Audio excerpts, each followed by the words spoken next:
Hello મિત્રો, આજે આપણે બનાવવા જઈ રહ્યા છીએ વેજ પનીર ડિલાઇટ મોમોસ.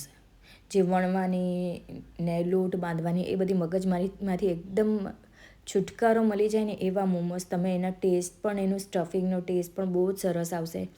અને વણવાથી જાડું લેયર થાય મેંદાનું, આ એકદમ જ પતલું થશે ને એકદમ બેલેન્સ થશે. તમને અંદર સ્ટફિંગનો પણ ટેસ્ટ આવશે અને મેંદાનું પણ એકદમ પતલું લેયર હશે તો તમને અંદર સ્ટફિંગનો પણ ટેસ્ટ બહુ જ ફાઇન આવશે. એકવારથી જરૂર ટ્રાય કરજો. આ મેં વેજીટેબલ્સ લીધા છે. તમે તમારા મનગમતા કોઈ પણ વેજીટેબલ્સ લઈ શકો. સોયા લઈ શકાય, એની જગ્યાએ ચીઝ પનીર લઈ શકાય, એની અંદર મશરૂમ લઈ શકાય, પણ બાઇન્ડિંગ રહે એવું રાખવાનું. ચીઝ પનીર મેં આજે પનીર લીધું છે. પનીર અને ચીઝથી સરસ બાઇન્ડિંગ રહે, પણ મેં ખાલી આજે પનીર જ એડ કર્યું છે. તમે ઈચ્છો તો એની અંદર ચીઝ પણ એડ કરી શકો. અને આયરા મસાલા મેં બધા જે બેઝિક મસાલા છે મેં એડ કર્યા છે.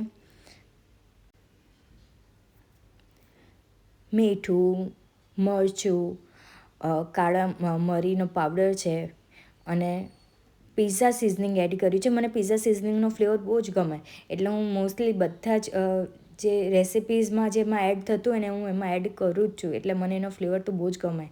મેં પનીર એડ કર્યું છે ગ્રેટ કરીને. ઉપરથી મેં થોડો કોર્નફ્લોર એડ કર્યો છે. કોર્નફ્લોરથી જે પાણી છૂટ્યું હોય ને સબ્જીનું, એ એની અંદર જે મિક્સ થઈ જાય, જે બળેલું છે એની અંદર બાઇન્ડિંગ રહે કોર્નફ્લોર નાખવાથી. એટલા માટે મેં પનીર પણ એડ કર્યું છે અને થોડોક 2 ટેબલ સ્પૂન જેટલું મેં એની અંદર કોર્નફ્લોર પણ એડ કર્યો છે. એને સરસ રીતે ફાસ્ટ ગેસે મિક્સઅપ કરી લઈશું. એની અંદર સોયા સોસ એડ કર્યો છે, વિનેગર એડ કર્યું છે. તમારે આ બધું ફાસ્ટ ગેસે જ ફટાફટ ફ્રાય કરવાનું છે. એનાથી બાઇન્ડિંગ થાય એના ગોળા વાળી લઈશું. ગોળા વાળીને આપણે એને 10 મિનિટ ફ્રીઝમાં મૂકીશું.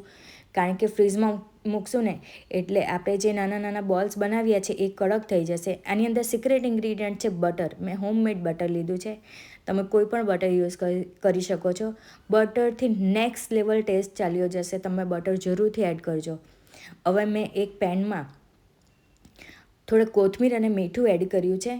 એને પાણીને ઉકળવા દેવાનું. ઉકળ્યા પછી જ બોલ્સ એડ કરીશું. આ મેં 10 મિનિટ ફ્રીઝમાં મૂકેલા બોલ્સ છે, મેંદો છે અને મેંદાની સ્લરી બનાવી છે. એની જગ્યાએ તમે પ્લેન પાણી પણ લઈ શકો. પ્લેન પાણી લો તો વધારે સારું. મારાથી આમાં ભૂલમાં મેં મેંદાની સ્લરી થઈ ગઈ. પાણી લેશો ને તો એનું સરસ બાઇન્ડિંગ રહેશે. હવે એકવાર સ્લરીમાં એડ કર્યું છે તો એકવાર મેંદામાં. સૌથી પહેલાં ડ્રાય લેવાનું, એટલે કે ડ્રાય ફર્સ્ટ ટાઈમ ડ્રાયમાં એડ કરવાનું ને પછી સ્લરીમાં. એવી રીતે 3 ટાઈમ્સ કરવાનું. એટલે તમારું કોટિંગ એકદમ સરસ થઈ જશે. ગરમ પાણીમાં છૂટશે નહીં. પણ ખાસ ધ્યાન રાખજો, પાણી પણ ગરમ ઉકળતું હોવું જોઈએ તો જ, નહીં તો ઠંડા પાણીમાં એડ કરશો તો આ બોલ્સ છૂટી જશે. એટલે આ એક ટીપ છે કે ગરમ પાણીમાં જ એડ કરજો. હવે આ 2-3 વાર મેં આમાં એડ કર્યું છે. પછી આપણે એને ગરમ પાણીમાં ડાયરેક્ટ જ એડ કરી દઈશું. ને લાસ્ટ લેયર પણ ડ્રાય જ હોવું જોઈએ. અને એડ કર્યા પછી ગરમ પાણીમાં એડ કર્યા પછી એને થોડુંક કાણાવાળી એ હોય ને ચાળણી કે એવું કંઈ, એમાં ખાલી કરીને મૂકવાનું. તો આ જે પાણીવાળા મોમોઝ થાય ને એ પાણીવાળા મોમોઝ નહીં થાય, એ ડ્રાય થઈ રહેશે. નોર્મલી જો આ કેટલા સરસ થયા છે. જરૂરથી ટ્રાય કરજો અને કમેન્ટ જરૂર કરજો.